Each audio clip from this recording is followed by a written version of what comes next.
तो deputy CM Vijay Sharma का बड़ा बयान सामने आया है। नक्सलवाद के खात्मे के बाद सुरक्षा कैंप पर उन्होंने बयान दिया। उन्होंने कहा नक्सली खत्म होने पर कैंपों की आवश्यकता नहीं होगी।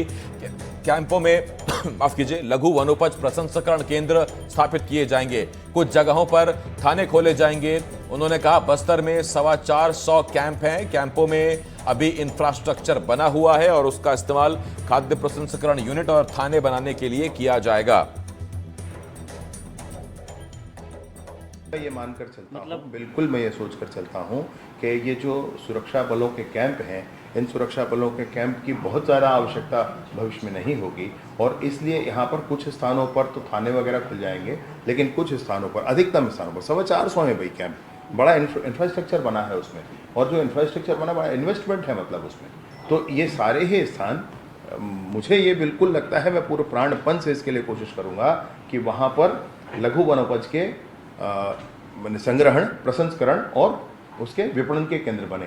वो बिल्कुल निर्धारित स्थानों पर बने हुए हैं। उन्हीं स्थानों पर मैं सोचता हूँ कि राशन की दुकानें आ जाएं, उन्हीं स्थानों पर मैं सोचता हूँ कि सीएससी के केंद्र आ जाएं। वो इसलिए आ जाएं कि वो बिल्कुल 8-8, 10-10 किलोमीटर के घेरे पर बने हैं। इतना आराम से आना जाना अभी वहाँ हो सकता है। 30-40 किलोमीटर किसी को राशन लेने की जाने की जरूरत नहीं, 5-6 किलोमीटर में राशन भी उपलब्ध होगा। ये किया जा सकता है और इसको पक्के से करेंगे क्योंकि आने वाले समय में सशस्त्र नक्सलिज्म बस्तर से समाप्त होगा। बस्तर पूर्णतः शांति के साथ बस्तर के लोग जिएंगे और ये सब सारे संसाधनों का अपनी उन्नति के लिए उपयोग करेंगे। नीलेश इस वक्त मेरे सहयोगी हमारे साथ जुड़े हुए हैं। नीलेश, मेरा हिसाब किताब जो कहता है एक तीर से दो निशाने डिप्टी सीएम ने बयान से साधे हैं। पहला, लोगों को विश्वास दिलाया नक्सलवाद खात्मे की कगार पर है और कैंपों के बारे में सरकार क्या सोच रही है, और दूसरा, नक्सलियों को सीधा संदेश कि हमारी तैयारी पूरी है, अब आपका खात्मा और हम तो अपने कैंप इस्तेमाल करने वाले हैं। बिल्कुल आसिफ, जो आपने पहला जो अनुमान लगाया वो सबसे बड़ी बात है, क्योंकि अभी भी कुछ ऐसे इलाके हैं, हालांकि ज्यादातर ऐसे कई इलाकों में सरकार पूरी तरह से पहुंच गई है, लेकिन अभी भी ऐसे कई इलाके हैं जहां पर कैंप खोलना भी चुनौती है आज की तारीख में भी। हालांकि कुछ हिस्सा ही बचा है, लेकिन ऐसे कुछ इलाके अभी भी बचे हैं।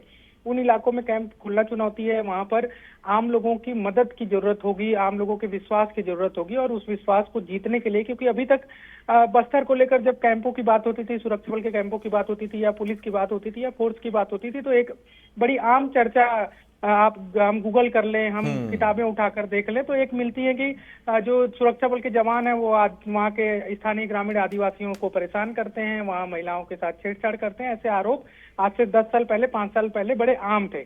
तो ऐसे में सुरक्षा बल के जवानों पर विश्वास नहीं होता था स्थानीय ग्रामीणों का। लेकिन सरकार जब सीधे इन्वॉल्व हो चुकी है, अब सिर्फ सुरक्षा बलों के जिम्मे की बात नहीं है, बल्कि सरकार प्रशासनिक स्तर पर भी इन्वॉल्व होकर काम कर रही है। तो यही एक कारण है कि जो मनोवैज्ञानिक तरीके से लोगों को समझाने की कोशिश की जाती है कि ये कैंप आज भले ही आपको यहाँ पर बंदूकधारी सुरक्षा बल के जवान नजर आ रहे हैं, लेकिन जैसे ही नक्सल समस्या का समाधान होगा, यहीं पर स्कूल खुलेंगे, यहीं पर जो है आपके प्रसंस्करण यूनिट खुलेंगे, जिससे कि आप जहाँ पर अपना सामान वनोपज बेच सकते हैं।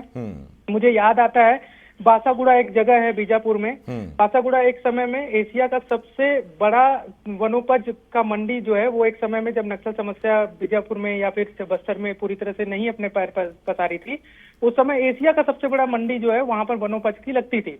लेकिन सलवा जुडुम और उसके दौरान जो स्थितियां ऐसी हो गई कि लोगों को बासागुड़ा गांव छोड़कर वापस एक कैंप में रहना पड़ा। अब फिर से बासागुड़ा को गुलजार करने की कोशिश की जा रही है। तो ऐसी संभावनाएं बहुत हैं बस्तर में, जहां से मार्केट को भी न सिर्फ देश के बल्कि एशिया स्तर पर और विश्व स्तर के मार्केट को भी एक बड़ी जगह मिल सकती है। तो वो सब कोशिशें कि चूंकि वहाँ कैंप है, इंफ्रास्ट्रक्चर है, पहुंच मार्ग बन चुके हैं, तो अब उन जगहों पर उसका उपयोग हम इस तरह से करेंगे। लेकिन आप मदद कीजिए, जैसा कि आपने पहला ही शब्द कहा था कि आप मदद कीजिए, आप हम नक्सल जो विचारधारा के लोग हैं उनसे दूर रहिए, उनको जो गलती से चले गए हैं उनको मनाइए, गांव के लोगों को, और वापस मुख्य धारा में जोड़िए।